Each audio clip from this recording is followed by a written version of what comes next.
Hey, what it is, what it do, big boss, I'm coming through. At the H, I'm crawling blue. Coming down and I'm jamming screw. I was playing. Big boss, how bounce down, can't pull through the door. Here to talk this box before I get my soliloquy. Remember to touch it's good people do. Don't off yourself. Caught them in the fire like maybe matter. Peak game.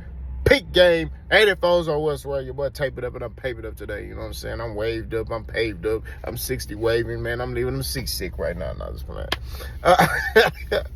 I was just in a hype mood this morning, man. But let's talk boxing. So, Eddie Hearn says that Jaron Ennis can beat anybody from 147 to 160. Well, Carlos Adams had a different viewpoint on that. He said this not a TV series, right? He said this ain't no TV show. You know, it sound good. You know, that's my saying when when boys be talking too much. Oh, it sound good, bro. You know what I mean? That's what Carlos Adams is saying. He said, man, that boy doing a lot of talking. It sounding good. It sound all right, but he ain't subscribing to this. He ain't subscribing to that TV show. You know? And I'm not gonna lie, I partially agree with Carlos Adams. You know, I look, Jaron Ennis, I think at 147, he running through Brian Norman. There's a reason why I feel like Brian Norman is kind of like stalling and talking and, I want this amount of money and, you know what I mean? But if I'm Boots, that's why I sit there and say pay him whatever he want and get this fight out the way. You know what I'm saying? That's just my perspective. But at the end of the day, I feel like he run through Brian Norman like diarrhea. Pause. I feel like Mario Barrios, he run through him too. You know what I mean? At 147. Now, when it comes to 154, that's a different story. There's a lot of big fights at 154, but 154 is dangerous. And you know what I say. Nobody go through 154 unscathed. You know what I'm saying? Nobody. So you could be at 154 and be the top dog and then get cooked by some dude that's, middle of the road, not really known. You know what I mean? That's just real talk. At 154, you don't come out unscathed, bro. You know? So 154 is dangerous. When you start getting in these higher weight classes, it's dangerous up there because, dudes hitting a little harder. Skills.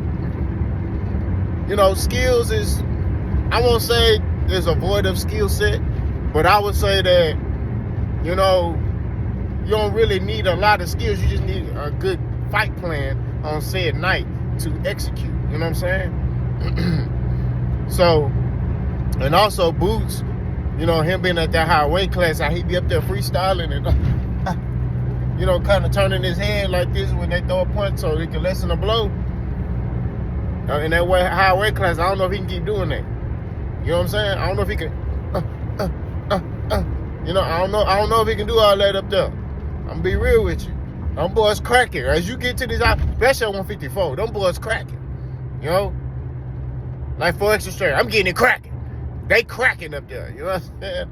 But I just think that, I partially agree with Carlos Adams. Like I said before, there are a lot of big fights at these high weight classes. We want to see Boots fight in bigger fights. You know what I'm saying? We want to see Boots at 154 because, he has the skill set to be able to go to these other weight classes and possibly dominate them. Possibly. It's possibly. But to sit here and say he'll dominate 154 just like it's concrete, I don't subscribe to that either. You know what I'm saying? I think that there are a lot of interesting fights in these higher weight classes for Boots. It's a lot of money, a lot of big fights that can be made, you know what I'm saying, involving Boots. And I feel like Boots can make a legacy and a Hall of Fame career going to these other weight classes and fighting top competition.